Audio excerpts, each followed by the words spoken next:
राधे राधे भक्तों। आज आप सभी श्रवण करेंगे भाद्रपद मास के कृष्णा पक्ष की षष्ठी तिथि का पावन पर्व हल षष्ठी की व्रत कथा।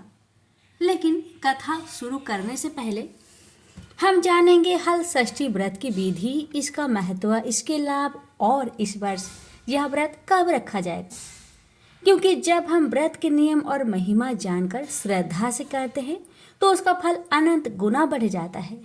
तो आइए जानते हैं सबसे पहले हल षष्ठी व्रत की विधि। भक्तों, व्रत करने वाली महिलाएं प्रातः ब्रह्म मुहूर्त में उठकर स्नान करती है और स्वच्छ पीली या लाल वस्त्र धारण करती है। पूजा स्थान पर हल या हल की प्रकृति रखी जाती है। उस पर हल्दी, चंदन, रौली, अक्षत, फूल और जल अर्पित किया जाता है। खेत की मिट्टी या गमले में भरी मिट्टी का पूजन किया जाता है। भगवान बलराम जी का स्मरण करते हुए धान, गेहूं और अन्य अनाज के दाने अर्पित किए जाते हैं। कथा श्रवण के बाद चावल, दही, दूध, गुड़, मौसमी फल का भोग लगाया जाता है। व्रत का पारण संध्या के समय किया जाता है। व्रत का महत्व। यह व्रत धरती माता, हल और कृषि के साधनों को सम्मान देने का प्रतीक है। भगवान बलराम का प्रमुख आयुध हल है, इसलिए यह व्रत उन्हें समर्पित है। किसान समुदाय में इसे नए कृषि सत्र की शुरुआत के रूप में मनाया जाता है। इस दिन धरती से आशीर्वाद लेकर भरपूर फसल और सुख समृद्धि की कामना की जाती है। इस व्रत को करने और कथा सुनने से परिवार में अन्न और धन की वृद्धि होती है। संतान को लंबी आयु और स्वस्थ जीवन मिलता है। खेती बाड़ी करने वाले के लिए यह व्रत अत्यंत शुभ फलदायी है। घर में सुख, शांति और समृद्धि बनी रहती है। भक्तों, इस साल हल षष्ठी व्रत 14 अगस्त दिन गुरुवार को मनाई जाएगी। कथा। एक समय की बात है जब धरती पर लोगों ने हल और धरती माता का सम्मान करना छोड़ दिया। लोग बिना पूजा किए खेती करने लगे, जिससे धरती माता रुष्ट हो गई और फसलें खराब होने लगी। गांव में अकाल पड़ गया, लोग परेशान हो गए। तब भगवान बलराम ने प्रकट होकर कहा, हे मनुष्यों, हल और धरती का पूजन करो, इन्हीं के आशीर्वाद से तुम्हें अन्न मिलता है। उन्होंने बताया कि भाद्रपद कृष्णा षष्ठी के दिन हल और धरती माता का पूजन करने से धरती माता प्रसन्न होती है और भरपूर फसल देती है। तब से यह व्रत प्रारंभ हुआ और आज भी श्रद्धा से मनाया जाता है। किसी नगर में एक सेठ और सेठानी रहते थे। सेठानी मासिक धर्म के समय भी बर्तनों को स्पर्श करती फिरती थी। कुछ समय पश्चात सेठ और सेठानी की मृत्यु हो गई। मृत्यु के पश्चात सेठ को बैल और सेठानी को कुतिया की योनि प्राप्त हुई। दोनों अपने पुत्र के घर में रखवाली करते थे। पिता का श्राद्ध था। पत्नी ने खीर बनाई। वह किसी काम से बाहर गई तो एक चील खीर के बर्तन में सांप डाल गई। बहू को इस बात का पता नहीं चला, पर कुतिया यह सब देख रही थी। उसे पता था कि खीर में चील सांप गिरा गई है। कुतिया ने सोचा कि खीर को खाने से ब्राह्मण मर जाएंगे। अतः कुतिया ने खीर के भगोने में मुंह डाल दिया। गुस्से में भरकर बहू ने कुतिया को जलती लकड़ी से मारा, जिससे उसकी कमर की हड्डी टूट गई। बहू ने वह खीर फेंक दी और दूसरी खीर बनाई। सब ब्राह्मण भोजन कर चले गए, परंतु बहू ने कुतिया को जूठन तक न दिया। रात होने पर कुतिया और बैल बातें करने लगे। कुतिया बोली, आज तो तुम्हारा श्राद्ध था, तुम्हें तो खूब खाने को मिला होगा, मुझे तो आज कुछ भी खाने को नहीं मिला। उल्टा मेरी पिटाई और हो गई। उसने खीर और सांप वाली बात बैल को बता दी। बैल बोला, आज तो मैं भी भूखा हूँ, कुछ खाने को नहीं मिला। आज तो और दिनों की अपेक्षा काम भी अधिक करना पड़ा। बेटा और बहू बैल तथा कुतिया का वार्तालाप सुन रहे थे। बेटे ने पंडितों को बुलाकर पूछा कि उसके माता पिता किस योनि में है। पंडितों ने बताया कि माता कुतिया योनि और बाप बैल योनि में। लड़का सारा रहस्य जान गया। उसने अपने माता पिता बैल और कुतिया को भरपेट भोजन कराया और पंडितों से उनकी वर्तमान योनि से छूटने का उपाय पूछा। पंडितों ने परामर्श दिया कि भाद्रपद की कृष्णा पक्ष की षष्ठी को जब कुंवारी कन्याएं चंद्रमा को अर्घ्य देने लगे तो ये दोनों यदि अर्घ्य के नीचे खड़े हो जाए तो इनको इनकी योनियों से छुटकारा मिल जाएगा। तुम्हारी माँ ऋतु काल में सब बर्तन छूती थी, इसी कारण इसी दोष से इसे यह योनि मिली है। आने वाले चंद्र षष्ठी पर लड़के ने यही किया, जिससे उसके माता पिता को कुतिया एवं बैल की योनि से छुटकारा मिल गई। प्रेम से बोलिए चंद्रदेव की जय। हल छठ व्रत कथा। एक नगर में दो स्त्रियां रहती थी। दोनों एक ही परिवार की थी और रिश्ते में देवरानी जेठानी लगती थी। देवरानी का नाम सलोनी था, जो बड़ी ही नेक, सदाचारिणी तथा दयालु थी। जेठानी का नाम तारा था, वह स्वभाव से बड़ी ही दुष्ट थी। एक बार दोनों ने हल छठ का व्रत किया। विधिवत पूजन इत्यादि के बाद शाम को दोनों भोजन के लिए थालियां परोसकर ठंडी होने के लिए रखकर बाहर जा बैठी। उस दिन सलोनी ने खीर तथा तारा ने माहेरी बनाई थी। अचानक दो कुत्ते उनके घर में घुसे और भोजन खाने लगे। अंदर से चप चप की आवाज आई तो दोनों अपने अपने कक्ष के भीतर जाकर देखने लगी। सलोनी ने कुत्ते को खीर खाते देखा तो कुछ नहीं बोली तथा बर्तन में बची हुई बाकी खीर भी उसके आगे डाल दी। लेकिन तारा थाली में मुंह मारते कुत्ते को देखते ही आग बबूला हो गई। उसने कमरे का द्वार बंद किया और फिर डंडा लेकर कुत्ते को इतना मारा कि उसकी कमर ही तोड़ डाली। कुत्ता अधमरा होकर जैसे तैसे जान बचाकर वहां से भागा। दोनों कुत्ते जब बाहर मिले तो एक दूसरे का हाल चाल पूछने लगे। जो कुत्ता सलोनी के यहाँ गया था बोला, मैं जिसके कक्ष में गया था वह स्त्री तो बड़ी भली है। मुझे खीर खाते देखकर भी उसने कुछ नहीं कहा, बल्कि बर्तन में खीर खत्म हो जाने के बाद उसने उसमें और खीर डाल दी ताकि मैं भरपेट खा सकूं। उसने तो मेरी आत्मा ऐसी तृप्त की है, मैं उसे बार बार आशीर्वाद दे रहा हूँ। मेरी तो ईश्वर से यही कामना है कि मरने के बाद मैं उसी का पुत्र बनूं और जीवन भर उसकी सेवा करके इस ऋण को चुकाता रहूं।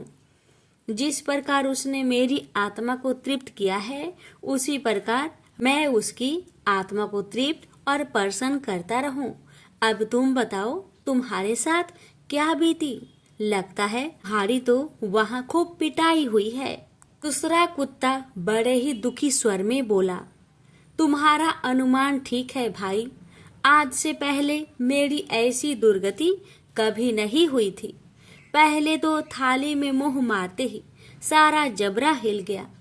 फिर भी भूखे से परेशान होकर मैंने 2-4 कौर सटके ही थे कि वह दुष्ट आ गई और कमरा बंद करके डंडे से उसने मुझे इतना मारा कि मेरी कमर ही तोड़ डाली। मैं तो ईश्वर से यही निवेदन करता हूँ कि अगले जन्म में मैं उसका पुत्र बनकर उससे बदला चुकाऊं। जैसे उसने मार मार कर मेरी कमर तोड़ी है, वैसे ही भीतरी मार से मैं भी उसका हृदय और कमर तोड़ डालो। कहते हैं कि बेजुबान की बदुआ बहुत बुरी होती है, इसे देव योग ही कहा जाएगा। कि दूसरा कुत्ता शीघ्र ही मर गया और मरकर उसने तारा के घर में ही पुत्र रूप में जन्म लिया। पुत्र रत्न पाकर तारा बहुत खुश हुई। पुत्र को लेकर उसने अपने मन में बड़े बड़े मंसूबे बांध लिए। मगर दूसरे ही दिन जब घर घर में हल षष्ठी का पूजन हो रहा था, वह लड़का मर गया। तारा की तो जैसे दुनिया ही उजड़ गई। वह दहाड़े मार मार कर रोने लगी, मगर किया क्या जा सकता था। जैसे तैसे उसने अपने सीने पर सब्र का पत्थर रख लिया। फिर तो हर वर्ष उसका लड़का होता और हल षष्ठी के दिन मर जाता। जब 3-4 बार ऐसा हुआ तो तारा को इस पर कुछ संदेह हुआ कि आखिर मेरा लड़का हल षष्ठी को ही क्यों मरता है। फिर एक रात सपने में उसे वही कुत्ता दिखाई दिया। उसने कहा, मैं ही बार बार तेरा पुत्र होकर मृत्यु को प्राप्त हो रहा हूँ। तूने मेरे साथ जो व्यवहार किया था मैं उसी का बदला चुका रहा हूँ। तारा बहुत दुखी हुई और उसने अपने किए का प्रायश्चित करने का उपाय पूछा। तब उस कुत्ते ने बताया, अब से हल छठ के व्रत में हल से जुता हुआ अन्न तथा गाय का दूध दही न खाना, होली की भुनी हुई बाल तथा होली की धूल आदि हल छठ पूजा में चढ़ाना। तब कहीं मैं तेरे घर में आकर जीवित रहूंगा। पूजा के समय यदि तारक गण छिटके तो तू समझना कि अब मैं यहाँ जीवित रहूंगा। तारा ने वैसा ही किया और इस हल षष्ठी के व्रत के प्रभाव से उसकी संतान जीने लगी। तभी से संतान कामना और सुख सौभाग्य के लिए यह व्रत किया जाता है। प्रेम से बोलिए हल षष्ठी माता की जय। प्राचीन काल में एक ग्वालिन थी। उसका प्रसव काल अत्यंत निकट था। एक और वह प्रसव से व्याकुल थी तो दूसरी ओर उसका मन गौरस दूध दही बेचने में लगा हुआ था। उसने सोचा कि यदि प्रसव हो गया तो गौरस यूं ही पड़ा रह जाएगा। यह सोचकर उसने दूध दही की घड़े सिर पर रखे और बेचने के लिए चल दी। किंतु कुछ दूर पहुंचने पर उसे असहनीय प्रसव पीड़ा हुई। वह एक झरबेरी की ओट में चली गई और वहां एक बच्चे को जन्म दिया। वह बच्चे को वहीं छोड़कर पास के गांव में दूध दही बेचने चली गई। संयोग से उस दिन हल षष्ठी थी। गाय भैंस के मिश्रित दूध को केवल भैंस का दूध बताकर उसने सीधे साधे गांव वालों में बेच दिया। उधर जिस झेर बेरी के नीचे उसने बच्चे को छोड़ा था उसके समीप ही खेत में एक किसान हल जोत रहा था। अचानक उसके बैल भड़क उठे और हल का फल शरीर में घुसने से वह बालक मर गया। इस घटना से किसान बहुत दुखी हुआ। फिर भी उसने हिम्मत और धैर्य से काम लिया। उसने झर बेरी के कांटों से ही बच्चे का चीरे हुए पेट में टाके लगाए और उसे वहीं छोड़ चला गया। कुछ देर बाद ग्वालिन दूध बेचकर वहां आ पहुंची। बच्चे की ऐसी दशा देखकर उसे समझते देर नहीं लगी कि यह सब उसके पाप की सजा है। वह सोचने लगी कि यदि मैंने झूठ बोलकर गाय का दूध न बेचा होता और गांव की स्त्रियां का धर्म भ्रष्ट न किया होता तो मेरे बच्चे की यह दशा न होती। अतः मुझे लौटकर सब बातें गांव वालों को बताकर प्रायश्चित करना चाहिए। ऐसा निश्चय कर वह उस गांव में पहुंची जहां उसने दूध दही बेचा था। वह गली गली घूमकर अपनी करतूत और उसके फलस्वरूप मिले दंड का बखान करने लगी। तब स्त्रियों ने स्वधर्म रक्षार्थ और उस पर रहम खाकर उसे क्षमा कर दिया और आशीर्वाद दिया। बहुत सी स्त्रियों द्वारा आशीर्वाद लेकर जब वह पुनः झरबेरी के नीचे पहुंची तो यह देखकर आश्चर्यचकित रह गई कि उसका पुत्र जीवित अवस्था में पड़ा था। तभी उसने स्वार्थ के लिए झूठ बोलने को ब्रह्म हत्या के समान समझा और कभी झूठ न बोलने का प्रण लिया। स्वयंभू मनु के प्रियव्रत नामक पुत्र थे। वे संपूर्ण पृथ्वी के एकमात्र शासक थे। वे बड़े ही धर्मात्मा, न्यायप्रिय, उदार, दयालु और प्रजावत्सल थे। आध्यात्मिक ज्ञान तथा तपस्या में विशेष रुचि होने के कारण वे विवाह नहीं करना चाहते थे, किंतु ब्रह्मा जी की आज्ञा से सृष्टि के विस्तार के लिए उन्होंने विवाह कर लिया। दीर्घ काल तक उन्हें कोई संतान प्राप्त नहीं हुई। तब महर्षि कश्यप ने उनसे पुत्र सृष्टि यज्ञ करवाया और यज्ञ के प्रसाद के प्रभाव से रानी मालिनी ने यथा समय एक दिव्य कुमार को जन्म दिया, किंतु काल की प्रेरणा से वह कुमार मरा हुआ था। रानी मालिनी मरे हुए पुत्र को देखकर शोक से मूर्छित हो गए। राजा प्रियव्रत दुख से अत्यंत व्याकुल हो गए। समस्त राज परिवार शोक से संतप्त हो गया। राजा अत्यंत विचार में पड़ गए कि प्रथम तो कोई संतान ही नहीं हुई और विशेष प्रयत्न से हुई भी तो मरी हुई। हाय, मैं बड़ा हतभाग्य हूँ। न जाने मैंने कौन से दुष्कर्म किए जिनके परिणाम स्वरूप यह दुख भोगना पड़ रहा है। इससे तो अच्छा था कि संतान ही ना होती। इस प्रकार से वे विलाप करने लगे। मंत्रियों ने उन्हें अनेक प्रकार से ढाढ़स दिलाया और आगे का कार्य करने की सलाह दी। रानी को रोता बिलखता छोड़ राजा प्रियव्रत पुत्र को लेकर शमशान में गए और वहां एकांत भूमि में पुत्र को छाती से चिपकाकर उच्च स्वर में रोने लगे। वे करे तो क्या करे, पुत्र शोक से वे स्वयं भी मरे हुए से हो गए थे। इतने ही में उन्हें वहां एक दिव्य विमान दिखाई पड़ा, शुद्ध अष्टापिक के समान दिव्य पैमान। वह विमान अमूल्य रत्नों तथा मणियों से जड़ित एवं पुष्पों की माला से सुशोभित था। राजा ने उस विमान पर बैठे हुए दिव्य वस्त्र भूषणों से सुशोभित कांतिपूर्ण एवं मनोरम स्वरूप वाली एक युवा देवी को देखा। उनका वर्ण श्वेत चंपा पुष्प के समान उज्जवल था।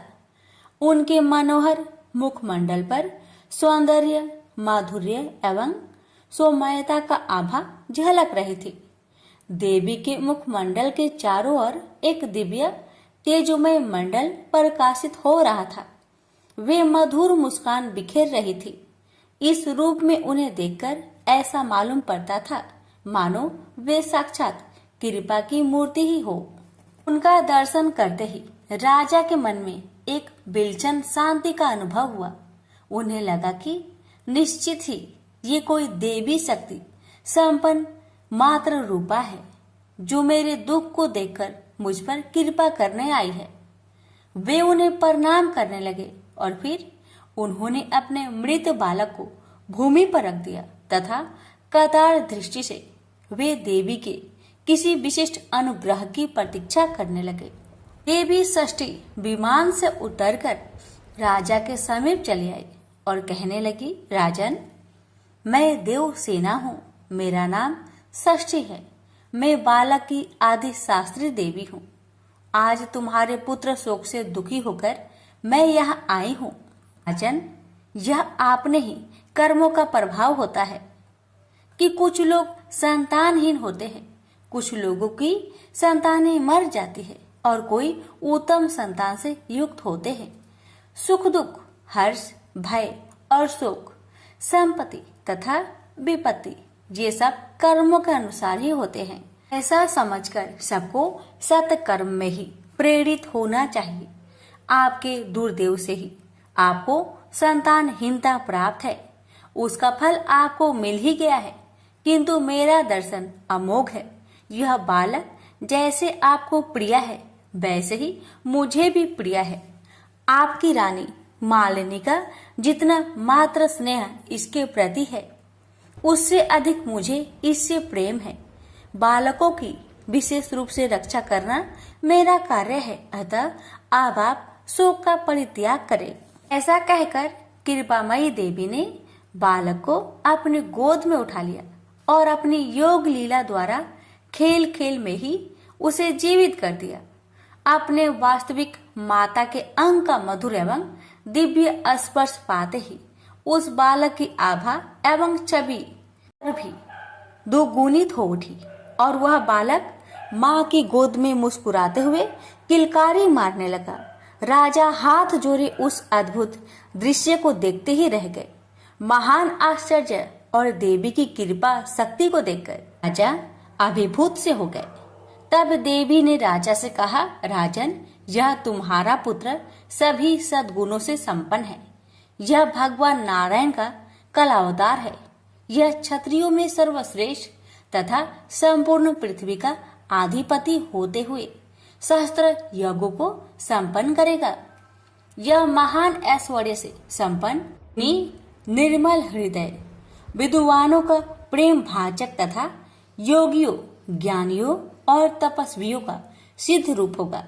इसे जन्मांतर की सभी बातें याद रहेगी। तीनों लोकों में इसके यश एवं कीर्ति का गुणगान होता रहेगा। ऐसा कहकर देवी ने उस बालक को सुव्रत नाम से पुकारा और तभी से उसका यह नाम प्रसिद्ध हो गया। देवी ने पुनः कहा, राजन, तुम स्वयंभू मनु के पुत्र हो।